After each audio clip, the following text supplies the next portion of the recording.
নমস্কার বন্ধুরা, মেঘালয় ভ্রমণের দ্বিতীয় দিনের দ্বিতীয় পর্বের ভিডিও নিয়ে চলে এলাম তোমাদের কাছে। আজ সকাল সকাল স্নান করে ফ্রেশ হয়ে গেলাম। দেখো আমাদের চেরাপুঞ্জির হোটেলটা কেমন লাগছে। আমার ব্রেকফাস্ট হয়ে গেছে, বাকিরা জলখাবার খাচ্ছে। এখানে ব্রেকফাস্ট বেশ কস্টলি। আমি বাটার টোস্ট খেয়েছিলাম। হোটেলটি বেশ বড়, অ্যাপার্টমেন্টের মতো।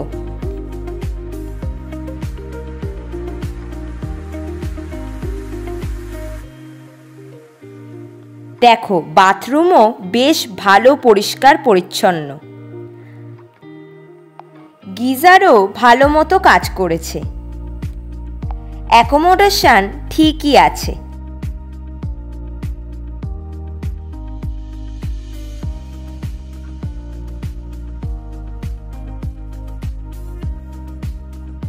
আমরা এবার গাড়িতে উঠে বসলাম।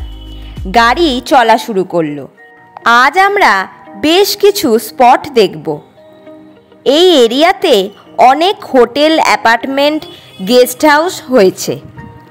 শীতকাল বলে পাহাড়গুলো সব রুক্ষ, ঘাস পাতা সব পুড়ে গেছে মনে হচ্ছে।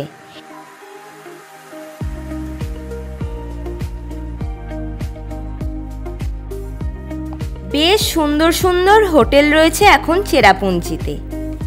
আগের থেকে অনেক চেঞ্জ হয়ে গেছে।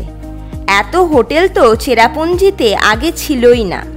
সাধারণত সবাই শিলং থেকে চেরাপুঞ্জিতে আসতো। এখন তো আমরা চেরাপুঞ্জিতেই রয়েছি। রাস্তাঘাট বেশ ভালোই। ডান দিকে ন্যাড়া ন্যাড়া সব ক্ষয়িষ্ণু পাহাড় দেখতে পাচ্ছি। বর্ষাকালে আবার সৌন্দর্য অন্যরকম।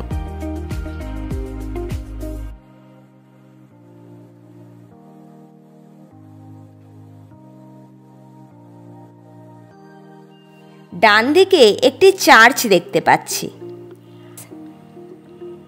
আমরা প্রথমে দেখব সেভেন সিস্টার ওয়াটারফলস। বলতে বলতে চলে এলাম আমরা সেভেন সিস্টার ওয়াটারফলসে।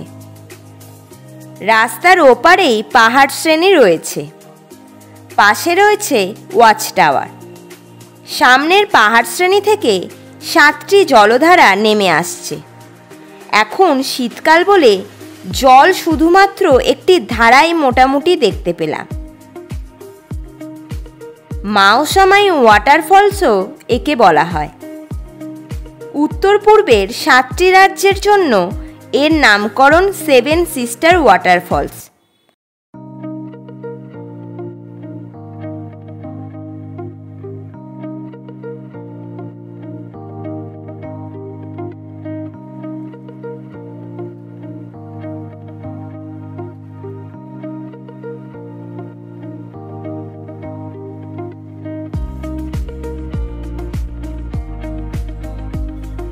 আমরা ওয়াচ টাওয়ারে উঠে এলাম।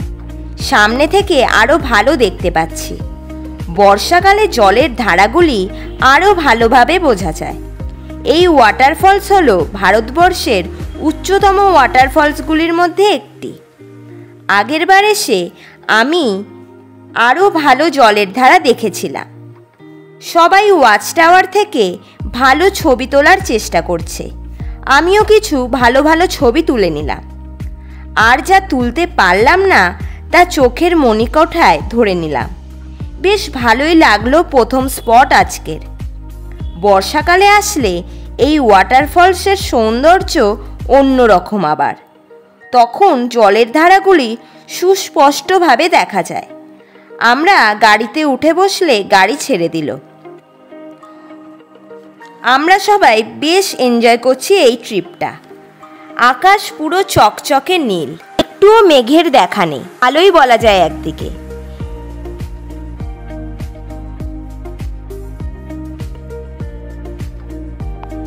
এবার আমরা মাওসামাই কেভের কাছে চলে এলাম। অনেক গাড়ি দাঁড়িয়ে আছে পার্কিংয়ে। আমাদের দ্বিতীয় স্পট এটি।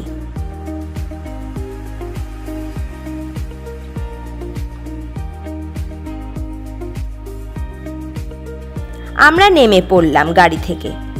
অনেক খাবারের দোকানও আছে এখানে। অনেকেই টিফিন করে নিচ্ছে। জিনিসপত্রও কিছু কিছু বিক্রি হচ্ছে।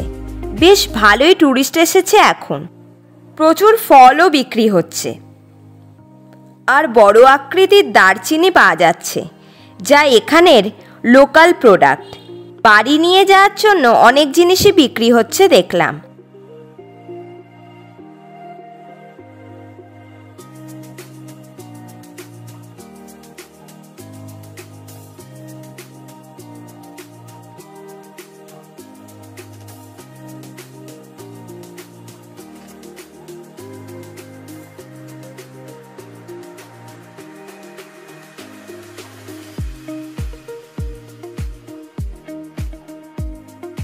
ডানদিকে বোর্ডে গাইড ম্যাপ করা আছে ও টিকিটের মূল্যও লেখা আছে।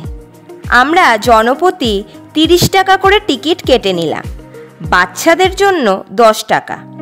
এখানে কোনো অনলাইন পেমেন্ট নেওয়া হয় না।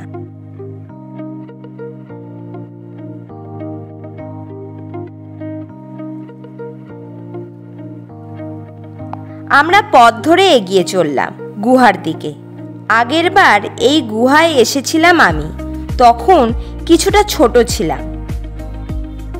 সবাই বেশ উৎসুক গুহা দেখবে বলে, তবে বেশ দুর্গম এটির পথ।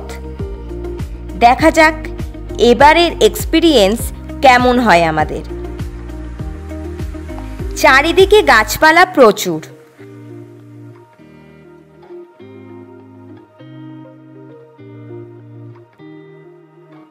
আমরা গুহার কাছে চলে এলাম। পাথরের খণ্ডাংশের মধ্যে দিয়ে পথ। আমরা ভেতরে ঢুকে পড়লাম। সামনেটা বেশ আলো রয়েছে। দেখা যাক ভেতরটা কেমন হয়।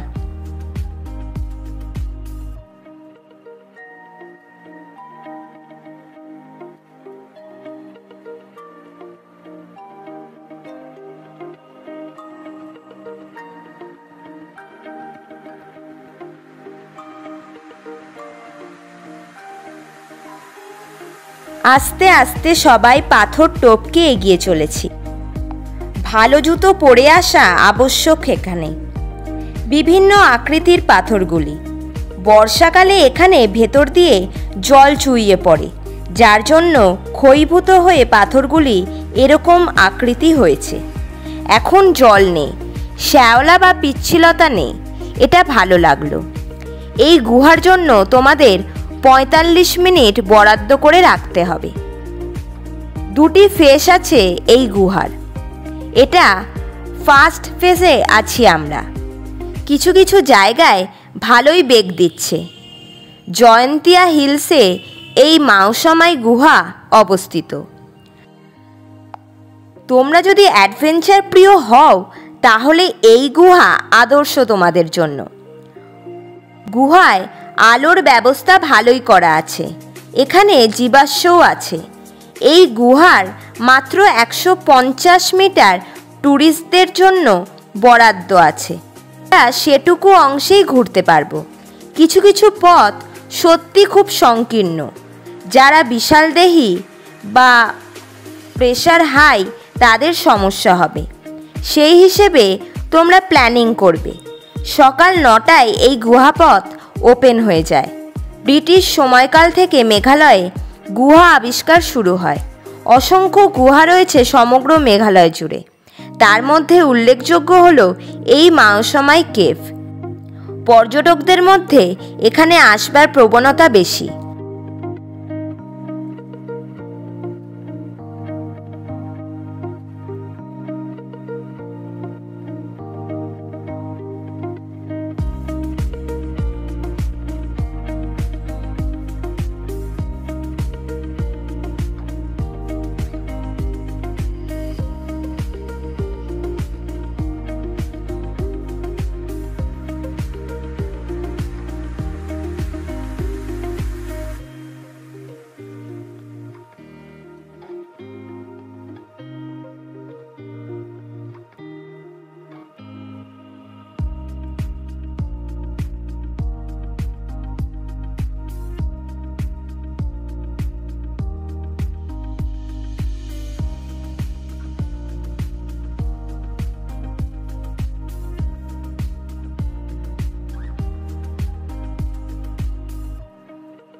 আমরা গুহার বেরোবার মুখেই চলে এলাম।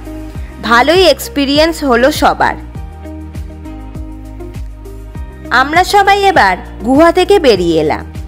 গুহার ভেতর বেশ অন্য রকমের অনুভূতি ছিল। জঙ্গলের মধ্যে সরু পথ দিয়ে আমরা এগিয়ে চললাম।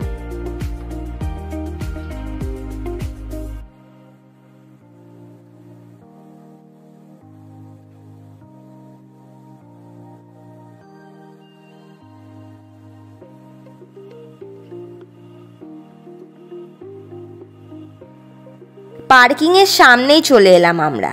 শীতকাল বলে বৃষ্টির জ্বালাতন নেই। অনেকেই টুকটাক জিনিসপত্র কিনে নিল দোকানগুলি থেকে। ফল খেয়ে আমরা আবার রওনা দিলাম পরবর্তী গন্তব্যর উদ্দেশ্যে। রাস্তাঘাট খুবই ভালো। আমরা এবার যাচ্ছি নোয়া কালিয়াখাই ওয়াটারফলস দেখতে। গতবার এসেও এই ওয়াটারফলস দেখেছিলাম। ডান দিকে ঢালু ক্ষয়িষ্ণু পাহাড় দেখতে পাচ্ছি। ছোট্ট জনপদের ওপর দিয়ে আমরা এগিয়ে চলেছি। এই মেঘালয়েরই বর্ষার সময় আমরা অন্য রূপ পাব। তখন মনেই হবে না এই সেই মেঘালয়। আমরা সোহরার ওপর দিয়ে যাচ্ছি। এখানেই আগের দিন রাত্রে আমরা ডিনার করেছিলাম। এবার আমরা যাচ্ছি নোহ কালিখাই ওয়াটারফলস দেখতে। এটি মেঘালয়ের উল্লেখযোগ্য একটি জলপ্রপাত এবং পর্যটকদের মধ্যেও ভীষণ জনপ্রিয়। আগেরবার মা বাবার সাথে আমিও এসেছিলাম এখানে। সত্যি এখন আমরা এক শুষ্ক মেঘালয় দেখতে পাচ্ছি। এই গাছপালাই আবার বর্ষাকালে যেন প্রাণ ফিরে পায়। আগে কিন্তু শীতকালেও মেঘালয়ে বৃষ্টিপাত হতো শুনেছি। এখন প্রকৃতিও বদলে গেছে যেন। দূরে সব হোটেল বাড়ি দেখতে পাচ্ছি। আবার ত্রিকোণ শেপের কটেজও রয়েছে দেখছি। সত্যি আগের থেকে অনেক গাছপালা কমে গেছে মেঘালয়। আগে এত কম ছিল না। এখন প্রচুর মাইনিংয়ের জন্য পাহাড় সব ভেঙে কেটে ফেলা হচ্ছে। রাস্তার জন্য অনেক পাহাড় ভাঙা পড়েছে। জনসংখ্যা বেশ কম এই পাহাড়ি রাজ্য। শিলংয়ে জনসংখ্যার চাপ সবচেয়ে বেশি। ছোট ছোট জনপদগুলি বেশ ফাঁকা ফাঁকা। বর্ষাকালে আবার ওয়াটারফলসগুলির রূপ অন্যরকম।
আমরা নোহ কালিখাই ওয়াটারফলসের গেটের কাছে এসে পৌঁছালাম।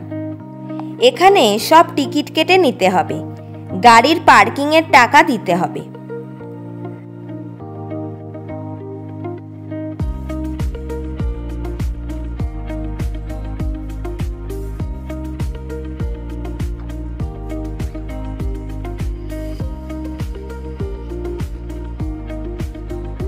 আগে তো পর্যটক বলতে শুধু বাঙালিরাই আসে। এবারে দেখলাম ভারতের বিভিন্ন অংশের মানুষ এসেছেন। দেখে বেশ ভালোই লাগলো।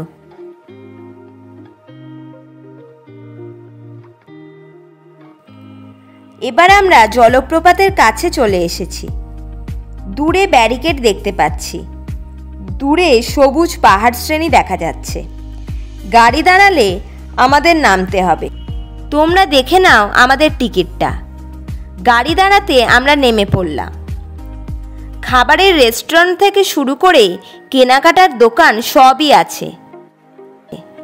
এবার একটি গেটের সামনে এসে পৌঁছালাম, যেখানে লেখা আছে ট্যুরিস্ট ভেহিকলস নট অ্যালাউড। এখানে শুধু হেঁটে ঢোকা যাবে। আমরা সিঁড়ি দিয়ে ওয়াটারফলস ভিউ পয়েন্টে এগিয়ে গেলাম। এখান থেকে সুন্দর দেখা যাচ্ছে এই নোহকালীখাই ওয়াটারফলসকে। পাহাড় থেকে জলধারা নেমে আসছে। অন্যান্য পাহাড় অঞ্চলের থেকে মেঘালয়ের পাহাড় একটু ভিন্ন প্রকৃতির। ভিউ পয়েন্টটি বেশ ভালোই লাগছে। অনেক ফটো তুললাম এখানে। সবাই নিজেদের একটি করে ছবি তুলেছে এখানে। খুবই সুন্দর লাগছে এখান থেকে জলপ্রপাতটি। আর নিচে যেখানে ছোট জলাশয় তৈরি হয়েছে জলপ্রপাতের জলের থেকে, তার কালারও অসাধারণ লাগছে। বর্ষাকালে জলের ধারা আরও বেশি থাকে। নোহকালীখাই জলপ্রপাত মেঘালয় পূর্ব খাসি পাহাড়ে অবস্থিত একটি অত্যাশ্চর্য প্রাকৃতিক আকর্ষণ। এই চমৎকার জলপ্রপাতটি 340 মিটার উচ্চতা সহ ভারতের সবচেয়ে উঁচু জলপ্রপাতগুলির মধ্যে একটি। স্থানীয় খাসি ভাষায় নোহকালীখাই নামের অর্থ কালীখায়ের লাফ এবং এই জলপ্রপাতের সাথে যুক্ত একটি দুঃখজনক কিংবদন্তিকে নির্দেশ করে। চেরাপুঞ্জির এই জলপ্রপাত বৃষ্টিপাত ও সবুজের জন্য পরিচিত। জলপ্রপাতের চারিদিক উঁচু উঁচু পাহাড় এবং ঘন বন দ্বারা বেষ্টিত। এই জলপ্রপাত হল মেঘালয়ের একটি জনপ্রিয় পর্যটন গন্তব্য। চেরাপুঞ্জি থেকে একটি সংক্ষিপ্ত পর্বতারোহণের মাধ্যমে জলপ্রপাতটিতে পৌঁছানো যায় এবং এখানে বেশ কটি দর্শনীয় স্থান রয়েছে, যা জলপ্রপাত এবং আশেপাশের অত্যাশ্চর্য দৃশ্য দেখায়। পর্যটন গন্তব্য হিসেবে জনপ্রিয়তা সত্ত্বেও নোহকালীখাই জলপ্রপাত বন্য পশু সংরক্ষণের জন্য একটি গুরুত্বপূর্ণ স্থান। আশেপাশের বনগুলি মেঘলা চিতাবাঘ, ভারতীয় হাতি এবং বেঙ্গল টাইগার সহ বিরল এবং বিপন্ন প্রজাতির বন্যজন্তুর বাসস্থান। মেঘালয় সরকার এলাকাটিকে সংরক্ষিত এলাকা ঘোষণা করে এবং বাস্তুতন্ত্রের ক্ষতিরোধে এবং এলাকাটিকে রক্ষা করার জন্য পদক্ষেপ নিয়েছে। আমরা জলপ্রপাতের কাছে থাকা দোকানগুলি ঘুরে দেখতে লাগলাম। দোকানিরা হরেক রকমের পসরা সাজিয়ে বসেছে। এখানে তোমরা লোকাল মেঘালয়ের প্রোডাক্ট দেখতে পাবে। দরাদরি করে তোমরা কিনে নিয়ে যেতেই পারো। আমরাও কিছু টুকটাক কেনাকাটা করে নিলাম।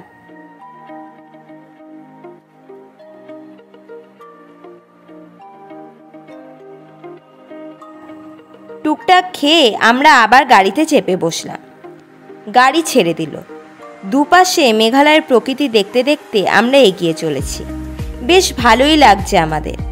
মেঘালয়ের সৌন্দর্য বেশ অন্য রকমের। উঁচু উঁচু খাড়াই পাহাড় আর বেশিরভাগ সব ছোট ছোট নিচু ঢালু পাহাড়, যা ভারতবর্ষের অন্য জায়গা থেকে আলাদা করে। এসব এলাকায় বাড়িঘরও বেশ কমই রয়েছে।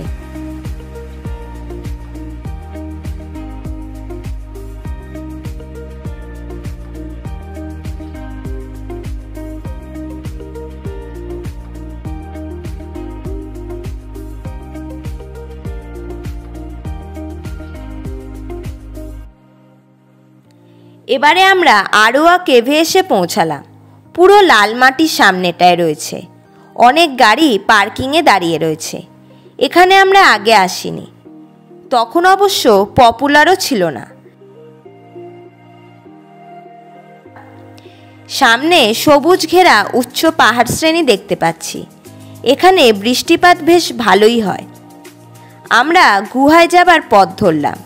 রেলিং দেওয়া আছে সুন্দর করে। সবাই এগিয়ে চলেছি আমরা। আবহাওয়া বেশ ভালো।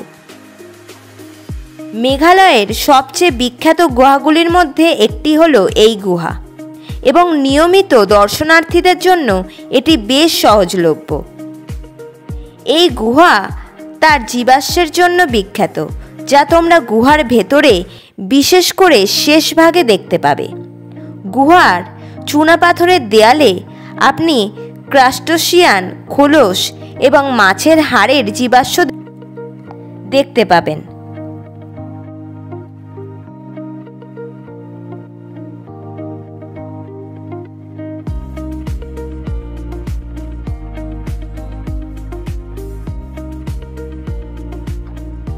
আমরা গুহার টিকিট ঘরের কাছে এসে পৌঁছালাম।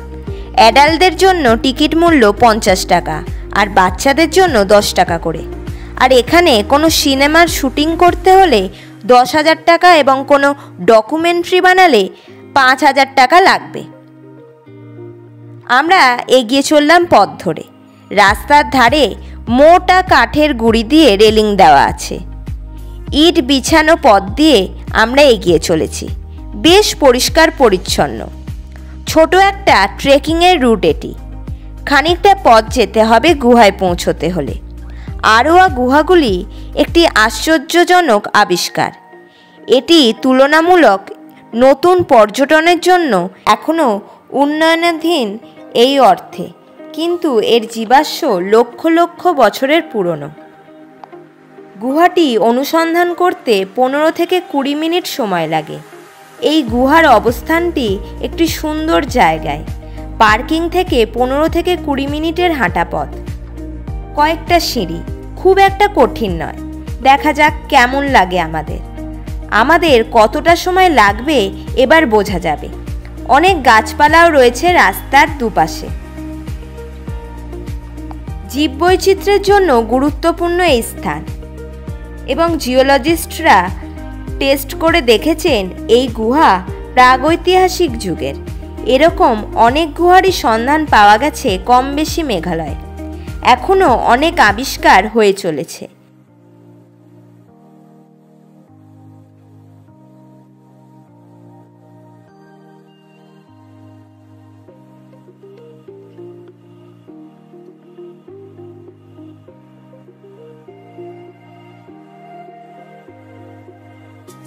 সামনে এসে সবাই দাঁড়িয়ে পড়েছি।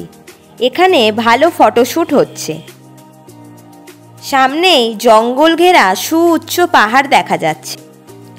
বর্ষার সময় এইসব পাহাড়ে মেঘ আটকে ব্যাপক পরিমাণে বৃষ্টিপাত সংঘটিত হয়।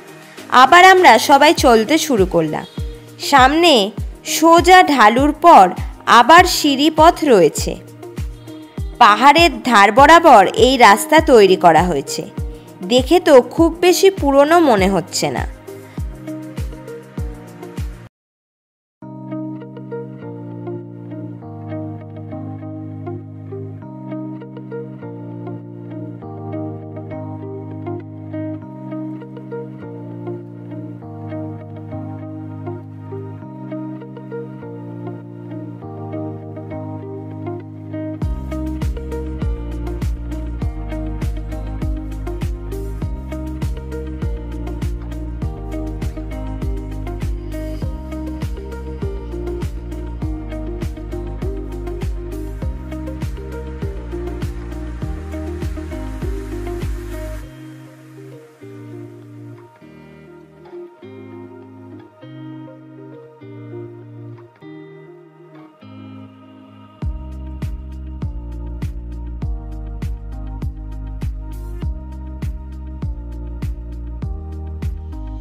ডান দিকে পাহাড়ে ঘন সবুজ অরণ্য দেখা যাচ্ছে।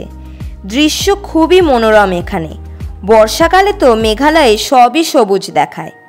এখন শীতকাল বলে একটু কম মনে হচ্ছে। ঘন অরণ্যও অনেক রয়েছে মেঘালয়। তবে জলপ্রপাতও গুহার জন্যই বিখ্যাত মেঘালয় আমাদের।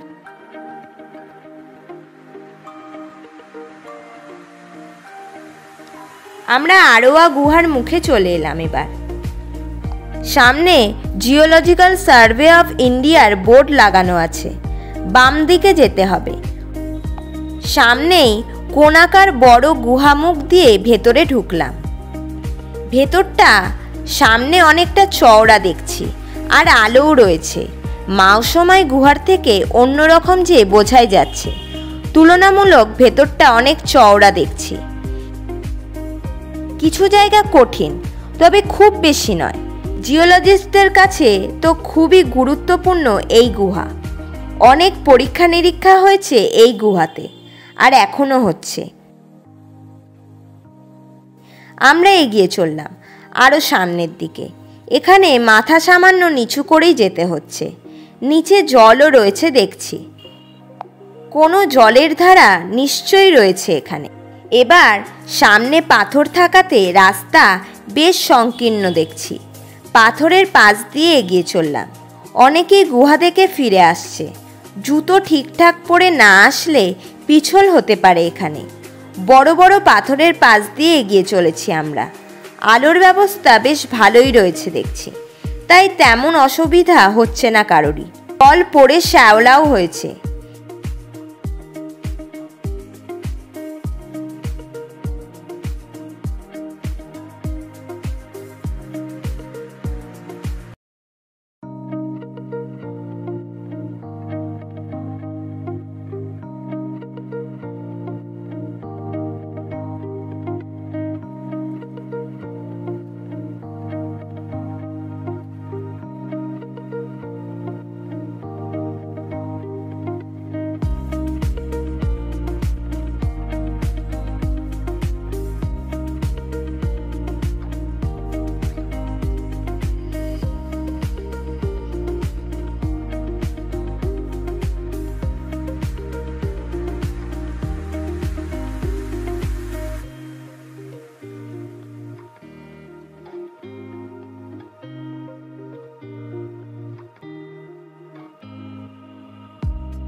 এবারের রাস্তা অনেকটা সরু, সবাই একসাথে আসা যাওয়া করতে পারবে না।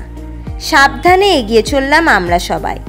আমাদের টিমের সবাই একসাথেই আছি। সবাই পাথরের ওপর কিছু দেখে দাঁড়িয়ে পড়লাম, ফটোও তুললাম। আবার এগিয়ে চলেছি পাথরগুলি দেখতে দেখতে। এখানে অনেক কিছু খোদাই করা আছে, এর বেশি কিছু বুঝলাম না।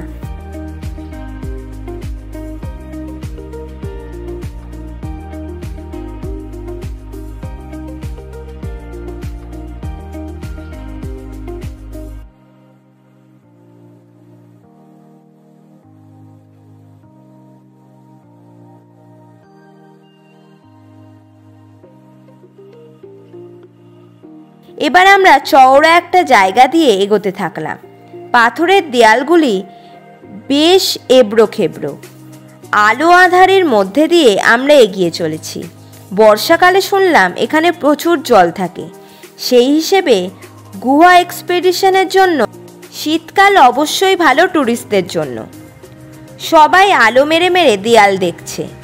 অনেক কিছু রয়েছে পাথরের ওপর খোদাই করা, যা এক্সপার্ট ছাড়া কেউ তেমন বুঝতে পারবে না। আমরাও সুযোগ পেলে দেখে নিচ্ছি। ভেতরটা বেশ ঠান্ডা।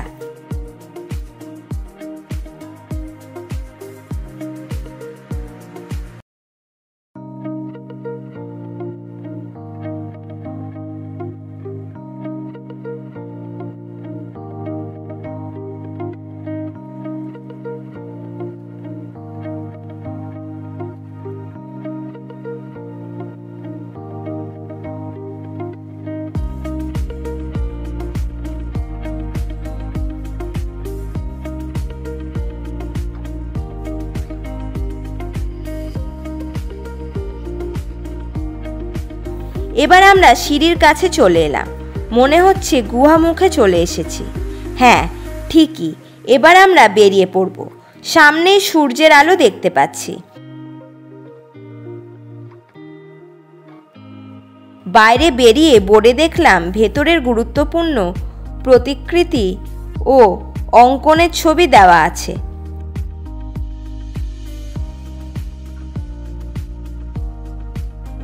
এবার আমাদের ফিরে যেতে হবে। বেশ ভালোই এক্সপিরিয়েন্স হলো সবার।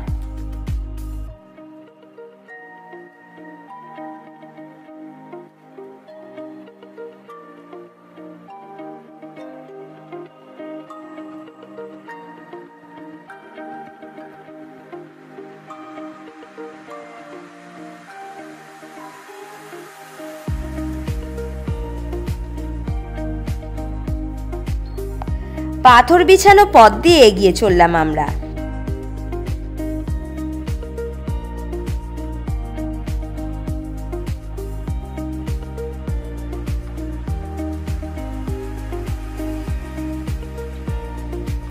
এবারে আমাদের লাঞ্চ করতে যেতে হবে।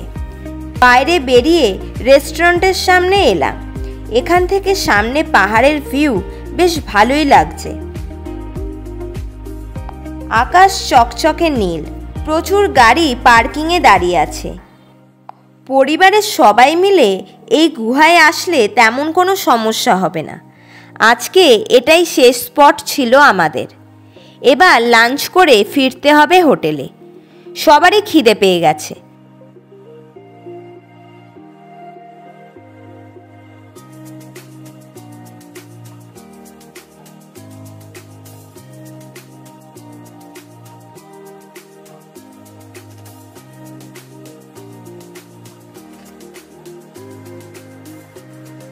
সামনের রেস্টুরেন্টে সবাই ঢুকে বসলাম।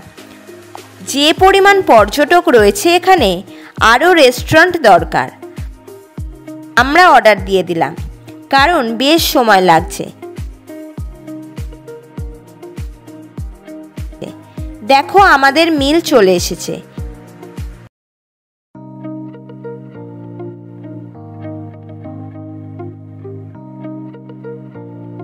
ভালোই খাওয়া দাওয়া করে রওনা দিলাম। হোটেলের কাছে আসতে সূর্য অস্তগামী দেখলাম। আলো অনেক কমে এসেছে। এবারে খানিক রেস্ট নেব সবাই। হোটেলে পৌঁছতে সবারই বেশ ভালো লাগছে। সারাদিন ভালোই জার্নি হলো। তোমাদের কেমন লাগলো আজকের ভিডিও অবশ্যই কমেন্ট করে জানিও। কালকের ভ্রমণের পর্ব আসবে পরের পর্বে। টাটা।